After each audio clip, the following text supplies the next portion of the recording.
Okay, let's talk about the manual button here. The manual button basically turns off the automatic key recognition for the harmonies. And you turn it on, shows you the current key and scale setup right there. Now, why would you want to do that? Well, there's a few reasons. One of them is if you're playing a riff at the time that you're singing, that can confuse the chord recognition, and the harmonies may move around to places you don't want them to. So you would set a fixed key and scale so the harmonies go where they want. You can stop playing if you want. You can play riffs. You can play whatever you want while you're singing, and the harmonies sound generally correct for the music that you're playing underneath them. Another reason you may want to do that is because we hear from a lot of singers and horn players that they'd like to use Harmony-G, and so we put in the feature where you can set the key and scale from a standing position. Let me show you how to do that. So if you press both buttons and then you press the left, you go up through the keys, A sharp, B, C, D, or rather C sharp, D, and then the right button goes through the scales. So we've got 2, 3 major, 1, 2, 3 minor, and then we'll go back to major 2 there. So we're in D2. That's the scale we want to go to for this next song. And that leads me into the next part of what I was going to say was another reason you want to do this is because you might happen to like the sound of scale harmonies on certain songs.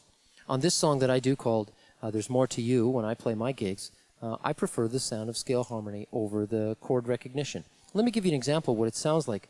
I'll turn the manual off, so we'll let the chord recognition move the harmonies around for me.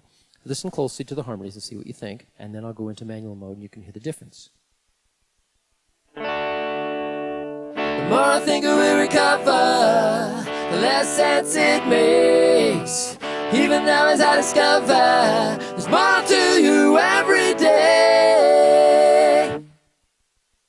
Well, that sounds pretty darn good anyway. But, let's go into scale mode and see what it sounds like. Remember, we just set it into D major 2, scale number 2. I'll do that again. Basically, just play a chord, hit the 2 buttons together, and it recognizes it automatically. While it's flashing, you can change it around if you like, but for now it's set to D2. So here it is. Manual's turned on, same voicing, same everything. It's just that the automatic chord recognition is turned off.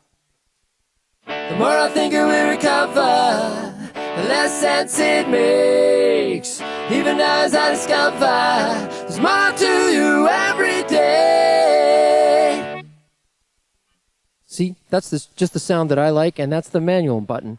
And that can be stored individually for each of the A and B settings for each of the presets.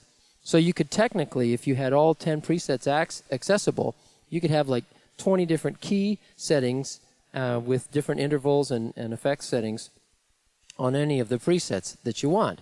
So, like I said, you can store it on or off, and you can store the key differently for each of the presets if you like.